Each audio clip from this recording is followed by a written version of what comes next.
We're working today in our salvaged mobile home rebuild project, and I thought I'd take you guys along as we installed the electrical boxes throughout the home. We're going to be doing switches, outlets throughout the entire home today. That's my goal.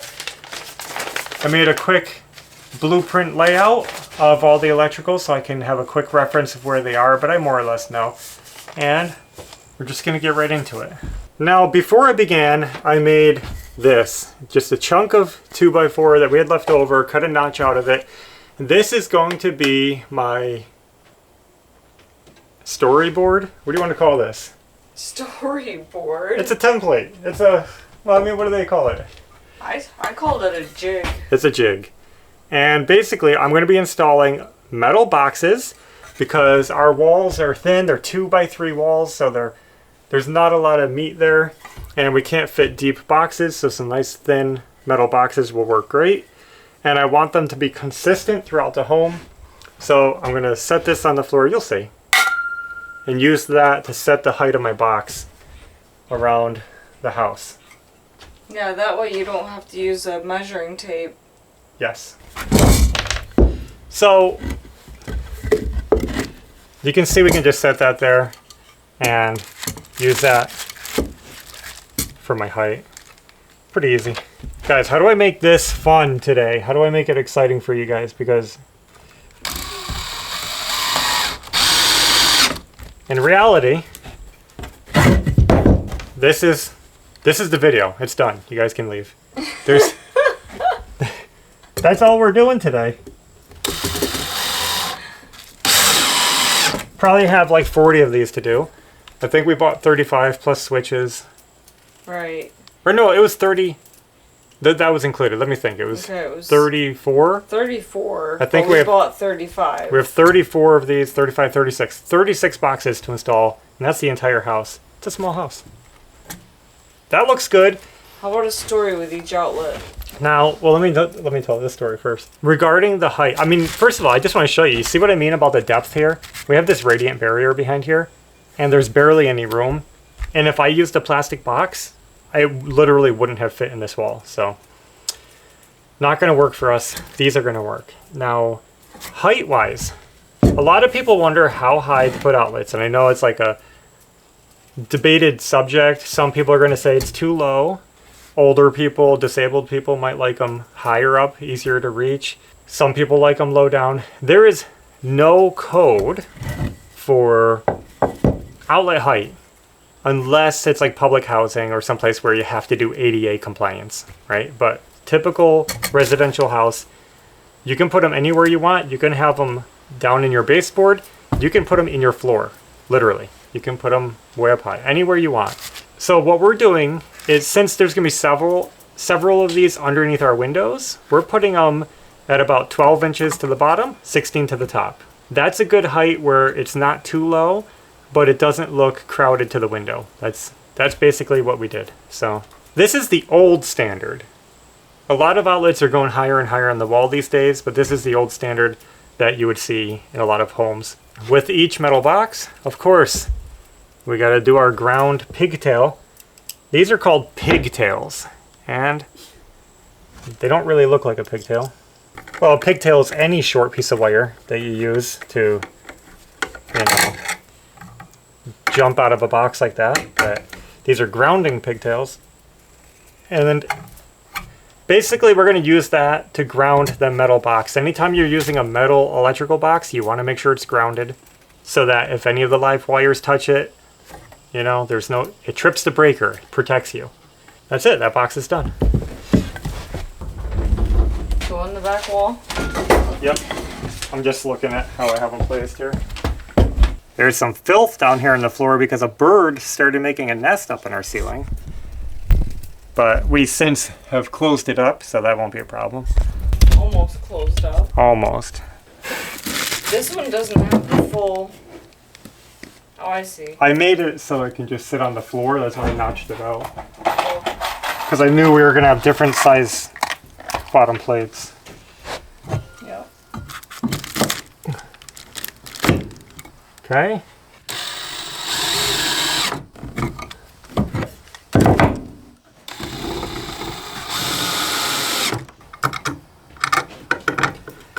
I don't know if I have to show every one of these ground wires being put in. If I miss one, if I don't film one, you guys are gonna say you forgot one. Right? Done. Should I torque those? I feel comfortable doing these by hand. I'm gonna put this right under here.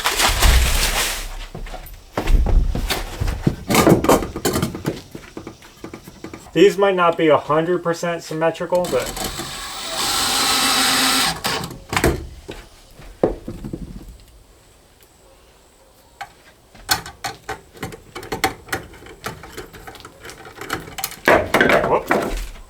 if you guys are ever doing these types of ground screws, you have to ground some metal boxes, pick up one of these 5/16 screwdrivers with the hex bit on the end. It is so much nicer than using a Phillips bit or a flat bit or a square bit or whatever you can fit in there. This just grabs them, no slipping, tight connection. Quick and easy. So worth it to have one of those. I'm using cabinet screws because they got nice wide heads on them. They're durable, they don't rust. These are the GRK cabinet screws. You'll notice I don't use a lot of nails when I'm working. I hate nails. If I mess up, I can unscrew this box and move it. I don't have to beat on it with a hammer. Okay, so now I'm in the little nook. This is the back bedroom we're in, and we have this kind of little nook over here. Where should it be? Do you want to look at your paper? Well, I wanted it right in the middle, but look at it, right in the middle is kind of like, I have nothing to hook it to. Do you want me to put one to the side? Do you want it off center, or do you want me to block it out? I can off center it, or I could put a 2x4 across and block it out. You can off center it. It doesn't matter to me.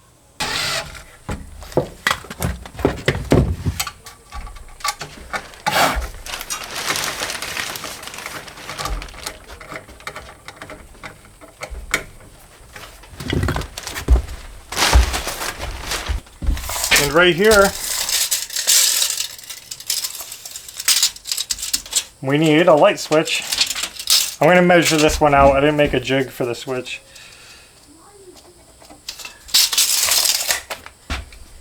I'm just going to go 48 inches up from the subfloor, which would be a little less from the finished floor, but that's okay. Let me just see if I can get it lined up. Do you guys see this box? This is kind of special. This electrical box is made with like a built-in kind of lift. You see how it sticks out further? Because I don't want to tuck so far into the corner. This is going to put the light switch at a nice location. So we bought some of those extended boxes right there. Got my ground wire hooked up. And now we're done with the first bedroom. Completely done. 5 outlets. Now, for bedrooms, living rooms, main living spaces, there's a rule of thumb to follow, which is you want an outlet at least within 6 feet of any doorway, like a break in the wall. So 6 feet, and then at least every 12 feet. And you measure that wrapping around corners, okay? So you don't even need an outlet on every wall. You just need them at least within 12 feet of each other, and at least 6 feet from a door or beginning of a wall, right? Does that make sense? As we venture out into the hallway, it changes a little bit. The hallway isn't a living space. Technically, I don't need an outlet out here, except for maybe because the electrical panel is here. But I put a convenience outlet down here. While I'm in the hallway, we got to put in a box for this light switch. It's hard working next to this door, but check this out.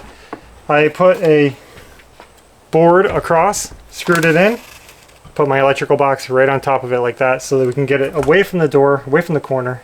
Here comes the ground. And that will be for our light switch, probably a double switch actually for the hall and the outside light. But this will go right in there. Perfect? Yep. Good. All right, we got another one under the window. This is the dining area of the kitchen. This is technically the kitchen.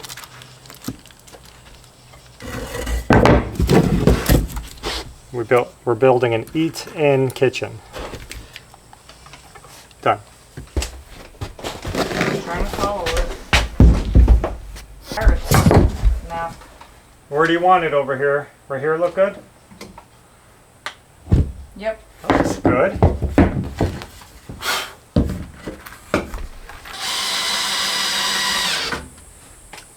Okay. So now we're moving into the living room. We're gonna skip the kitchen for a moment because we got a bunch of stuff in the way. We have plywood leaning against the wall. And so let's get this room done. Then we can move those materials into here and do that last.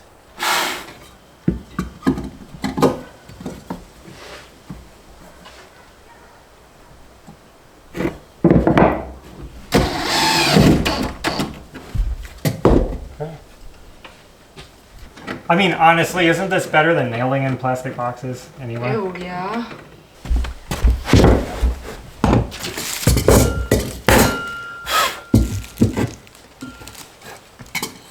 Now, a lot of you guys are still wondering what we're doing with this home, and I just gotta keep saying it, we're not gonna be renting this home out. This is not for rent.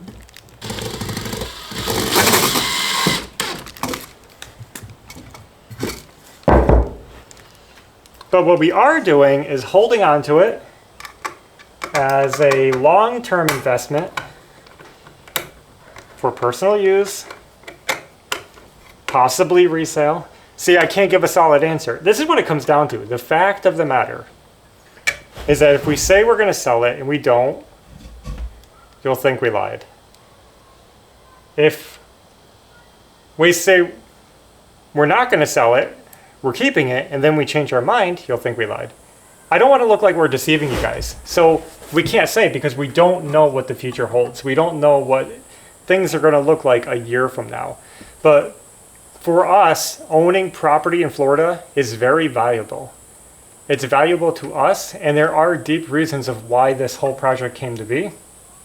And I would love to get into that story more, but I had a personal moment, an experience with some people we ran into, especially that really triggered this and made me realize the value of having a property that could help people, that could house people, that could house you in a time of need, that could house, someone could house us in a time of need.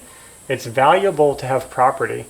And even though it doesn't seem like there's great value in an old mobile home, property values are higher in Florida than you'd expect.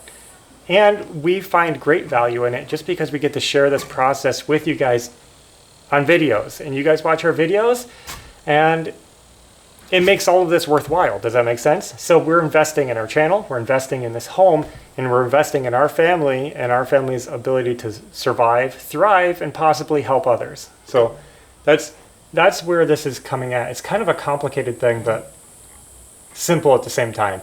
And then if we ever did want to sell it, we can. Yes. And we can have a lot of fun with this home, and we can share so much with this home.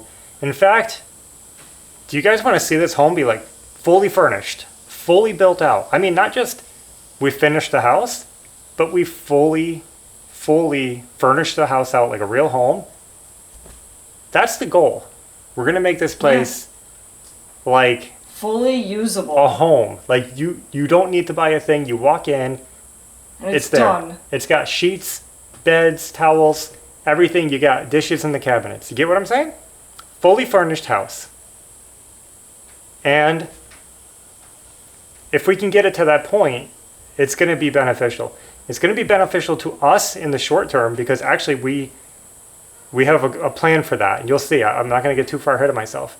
But then it's going to be beneficial to anybody else who might come into our lives that might need something. And that's not code talk. It's just you don't know what life holds for you. I don't know. Let me tell you a story. I don't want to get into this, but we ran into a family, and that's not why we're doing this, but we ran into a family once when we were shopping. And they had multiple kids. They were out in a parking lot looking for money, and you see that quite often down here. People on corners looking for money. I stopped and talked to them to see what their story was, and we talked for a little while. And they were having trouble with their vehicle. They were out of money. They wanted to get home. I guess they lived out of state. I don't know the full story, but there wasn't much I could do to help them, and that kind of bothered me. I helped what little I could help, And I think it was weeks later, I don't even know, a couple weeks later, I ran into the same family again. They weren't asking for money. They were actually at the store picking up some things for the kids, some food. We both recognized each other, and I talked, and I said, how are you guys doing? They still had vehicle trouble. They were staying in a hotel. They had somebody help them out, or I don't know how they got in that, but they were staying in a hotel. And they were a nice family. And they didn't come across as anybody trying to take advantage of anybody. I could see the groceries they were buying. I could see the stuff they were asking for. Even when they were asking for money, I offered to help them. And they were hesitant, and they only bought diapers and shampoo and I think that was it that day. Just stuff for their kids. Yeah, basic. They weren't drug addicts. They weren't like looking for anything. Anyway, so I ran into that family twice, and it left me saying, I wish I could have done more for them. I wish I had a place for them to go, because they weren't Instead of the hotel. Instead of living out of a hotel with their kids. They had 3, 4, 5 kids. I have no idea, but they were all young kids. And I would have gladly said, come over. We have a place for you. You guys can camp out here. I don't care. I know people can trash your house. I know they can take advantage of you. I know you can get into tough situations. But if the right person came along and the right situation presented itself, at least we feel like we could do something or offer something. And I think that's what got this whole thing snowballing in my mind, is feeling bad that, man, I wish I could have done more for them. And ever since, I've said, I wonder what happened to that family. Mm-hmm. My biggest fear is that somebody complains and has, authorities come in and try to take the kids away because they're living out of a van or something. And I hate to see families broken up like that. So that bothers me. But I hope they made it home safely. I hope they got their van figured out. I wish I could have done more to help them in those times. But I think that just triggered this idea. And then when I was searching online, because we just look at real estate, we kind of just browse for fun. We like to see what's going on around us. We saw this home, and it was affordable. Like we had enough money to make it happen, right? And we haven't seen a property like this ever since. Okay, we still look for properties. Almost every day. Daily searches. Because we like keeping an eye on the market. And we're talking this same property right now would cost double what we paid for it. Easily double. Easily. Okay? If we sold this property right now without finishing the house, we could probably make profit. Yeah. Okay, as it is. So we got a decent deal on the house. And we just decided to just throw our money in, go all in, make this happen. And it's not just a backup for other people, but for us, if something happened to us, to our home, we don't have family here. We can't just go our home is flooding, or whatever. Our house burnt down. Let's hope that never happens. But we can't just say, well, let's go stay with this person or that person. Let's go to our mom's house. We don't have that. So what would we do? Live out of a hotel? It's so beneficial to have a second home. And I know not everybody can do that. Not many people can do that. But we were able to make that happen. So for us to finish this out, even as a 2-bedroom home, it's like a safety net. It's like Florida insurance. You know what I mean? Because insurance is too high to buy. So this is our backup.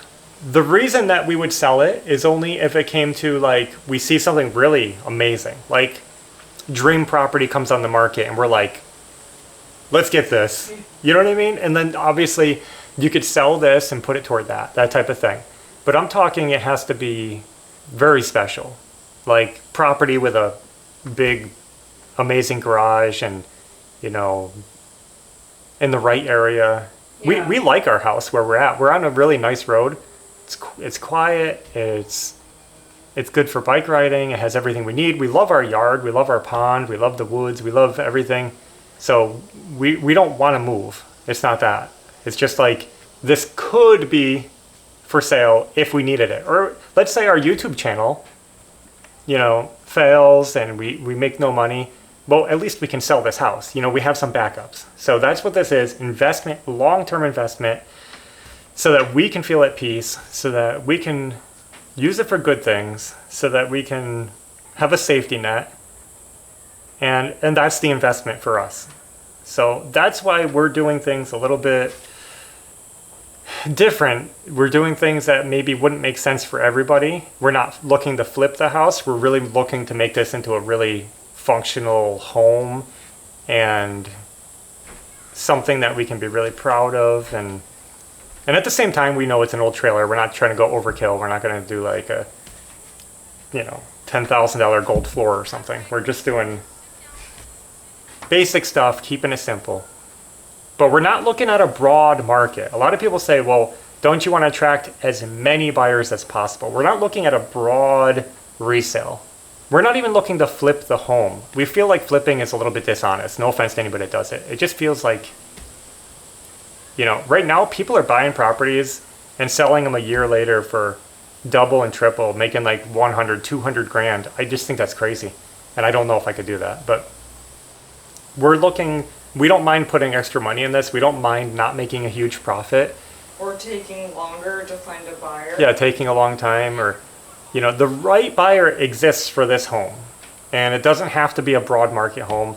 Like, we're not putting a tub in the bathroom. This isn't going to be the best home for a young family with kids. But if you think about it, a young family with young kids growing usually aren't going to have, the cash that you're going to need to buy this home, because being an 84 mobile home, it's probably going to be a cash sale. And it's just not going to be a home for a young family starting out where they have babies that need bathing. You know what I mean? This is going to be for people who have money in the bank. They're looking for a vacation home. They're looking for a simple retirement home, a single couple, a single person who just needs a house. They live they want to work nearby, whatever. And they're not, if you're starting a family, you just got to find a different house. That's okay with us, because not every house is made for everybody. So we're going to build this house for who we feel is going to fit this home. And considering how it's like literally we're keeping it like super styled, like an 84 mobile home with black siding, which may or may not have been a good idea, but it's cool looking. We're already limited. So, we have a niche market. That's okay. We're a niche channel. We're niche people. And we'll cater to that little group of weird people who appreciate the odd things. Mm-hmm. So, done. Let's do this. Let's do this right here. I wasn't expecting to share all that. What's that? I said, well, it happened, so. Happened so? And Belle's coming in like, are you working? I'm sorry. Okay. Another one done. Yep. Now, this wasn't in the plan, and I'm probably going to be an electrical box short if I do this, but some of you guys asked us to put an outlet in the closet in case you wanted to charge a vacuum. I think that's a good idea. So let's add an outlet into this closet right here, just in case there's anything that needs charging or plugging in for any reason. Like a vacuum. Yep. So let's think about where's the easiest place to access it. We don't want it buried. I'll probably do it right by the front door here. It'll probably open this way. Okay. And it'll be right in here around the corner. Now this was a good suggestion, I think. Me too.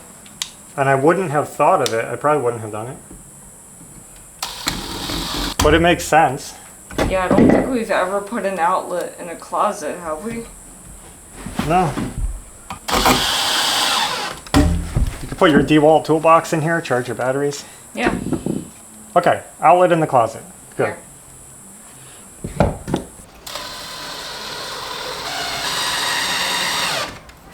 Okay. Why did I make that so long? Look at this. That'll reach. I don't know. Why did you? We never do that. Yeah, I think I moved this box and it messed me up and I had a lot of excess to pull down. That should be far enough away from the door. I can live with that.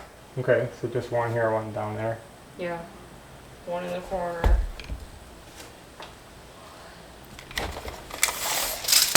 How big is this door anyway? 32? We only put a 32-inch door in our house? just seeing where the...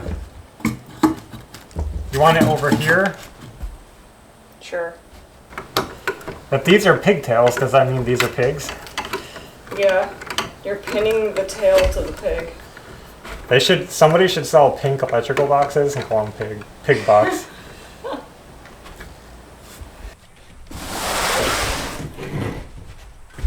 Just need this in this, I think.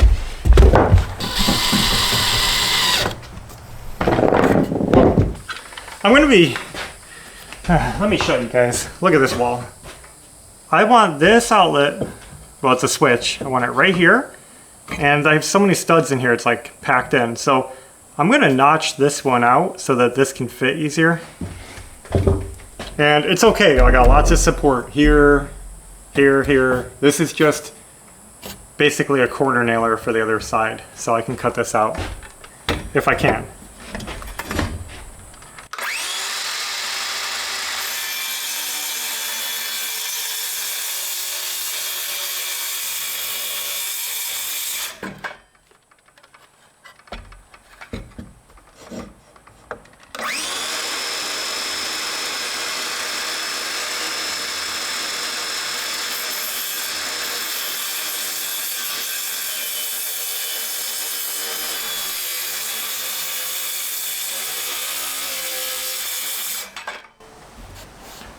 Okay, so how do we get it like that? Okay. This might be loud, bear with me.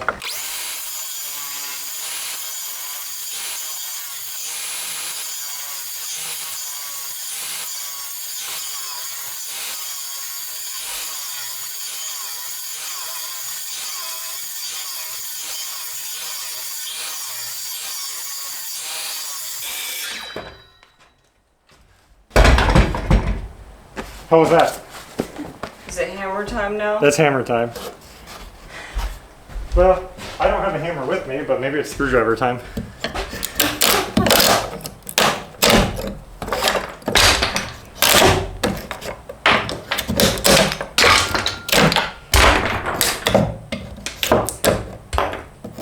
About like that. Did you? Oh, that's artistic looking, isn't it? Yeah. Look at this. Don't use your hand. I'm not. That's not what you think it is. It's just a hammer that's shaped like a hand.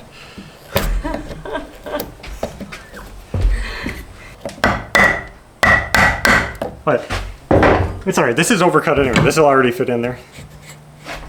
Let's see. I don't think it's hitting.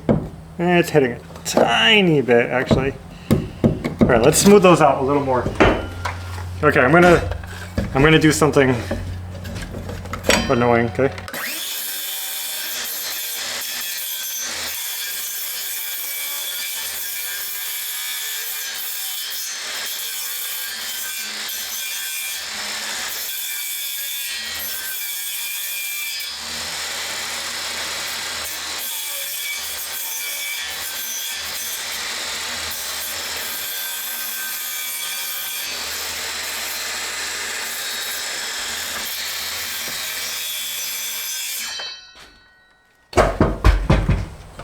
How's that? Good.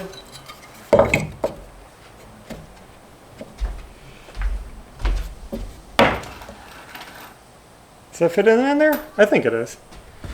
I'm happy with that. See how by over notching it, I can get the drill in there easier? Yep. Planning ahead.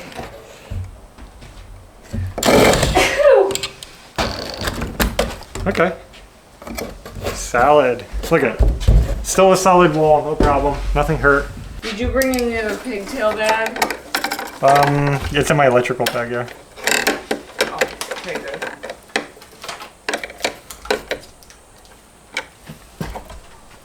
Done. It has to be within a 32nd of an inch, like the shower. No, I think this one needs to be 1/64th of an inch. 164th. No, 1/64th. I'm trying to picture that. That's, I don't know. that was like, what is that, like almost 2 inches? Probably. I said that wrong. So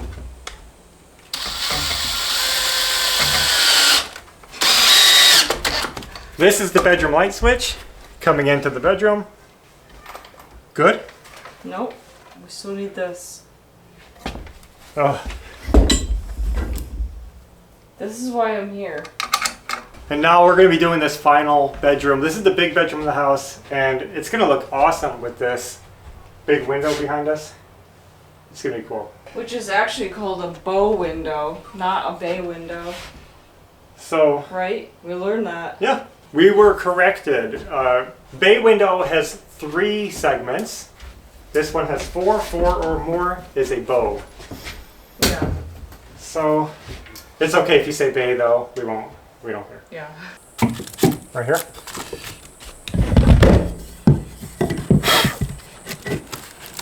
My goal with these is that they're going to be somewhat symmetrical to the ones across from them. Okay.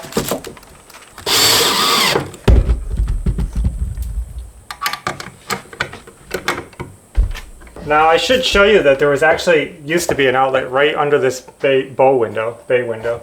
I am going to be putting one back there, but I can't put it in right now because I have this plywood in the way that's all like part of the sheer wall of this house. So I'm just going to have to take the siding off the back side and access it from the back.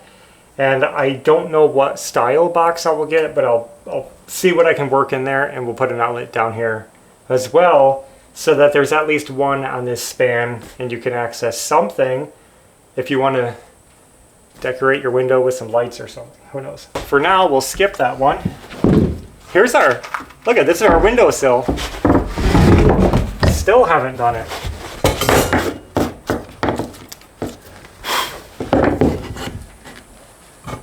Still haven't finished scraping this paper off the floor. Ew.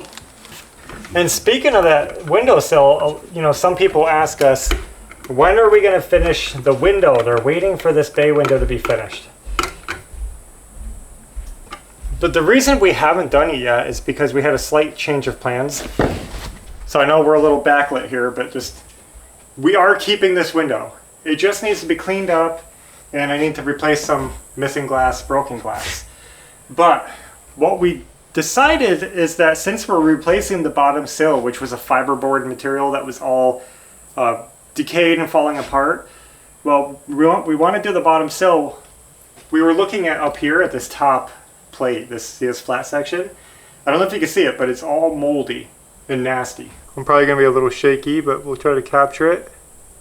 See how nasty that is? And now the top section, this moldy piece of panel, could be cleaned off, but what it is this is the same material as the bottom. It's just a cheap fiberboard material.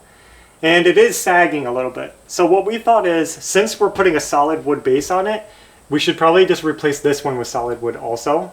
So what we want to do is cut another piece for the top and pull the whole window, put a new top plate in, new top wooden thing, all fresh, solid, and extra strong, and then do the bottom sill. And so because it became a bigger project, that's why we put it off. But when we have the time to get to that, we are going to do it. We're going to save that window, but that's the story behind it of why we've put that aside. It's just, we got to cut a whole new board for the top, and we're saving this bottom sill as the template, because this cut will be the same on top and bottom, just minus this little sill detail we cut out. So we can use this to trace out the new one, and we just haven't had the time to focus on that. I actually have a piece of wood at home for this. I have the wood, I just got to make it. Now the bathroom wall is a little tricky because we built this sheer wall in here, and I either have to use different boxes, or what I'm going to do is pick up some mud rings and just cut this from the backside and get this installed with the mud ring in place. So I don't have those with me, so I'm going to wait on this one, but it's going to be pretty simple, just cutting the hole where the outlets and switches will be and popping these in from the backside. So I guess we're going to go to the kitchen. Just got 2 more done right here in the kitchen. Yep. Now the switch. I can handle it on the corner. We're not going to put heavy trim here, I don't think. It's an open corner. Let's try it. Here, I'll show you my trick, okay? The first thing I do is I take it and I bend it so that I can hold it easier like this. You see what I mean? Mm-hmm. And then I put it in the small hole. Yeah.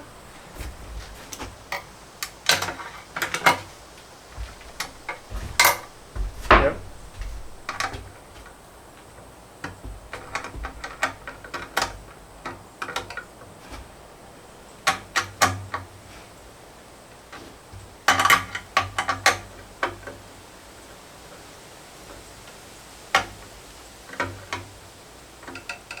It's going in. I can feel it and I can see it. Good.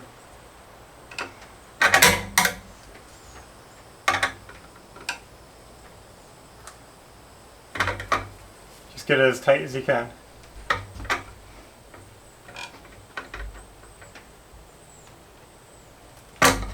Okay, that's as tight as I can get. Pretty good, actually. Pretty good. Now we got to get this stuff out of our way, finish up the counter outlets.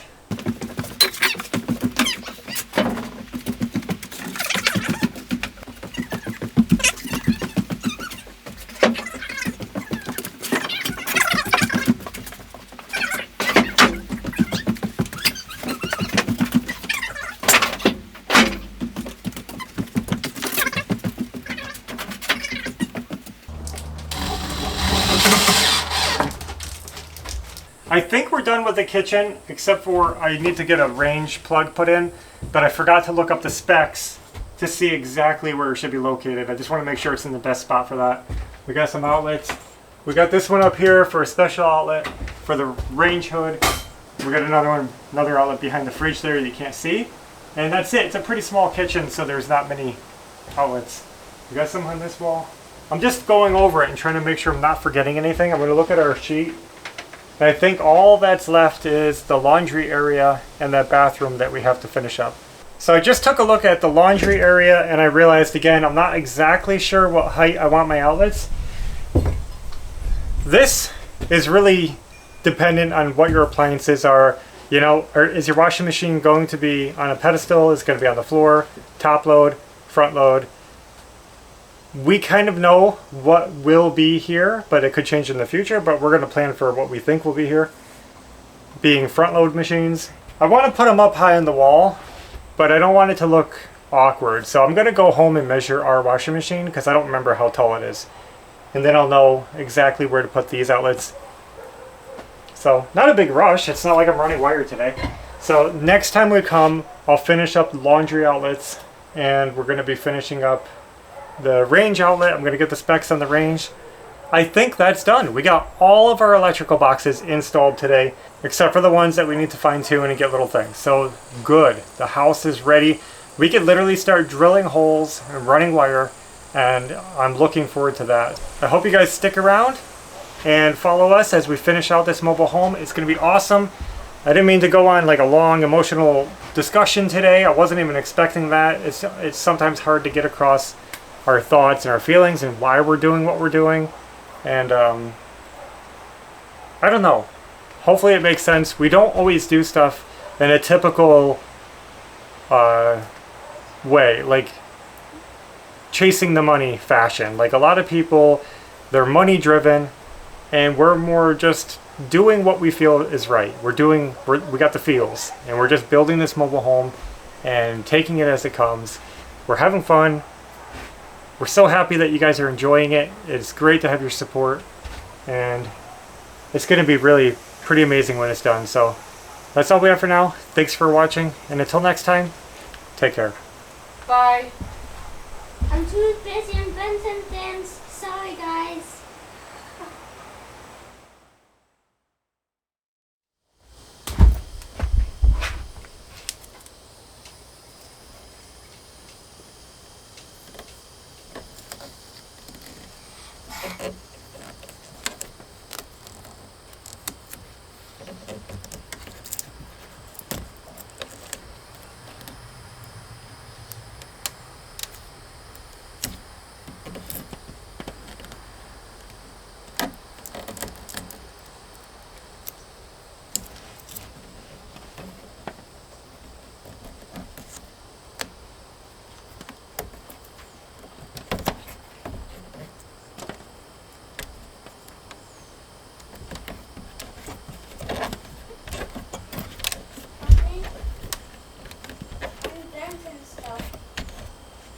Mm-hmm.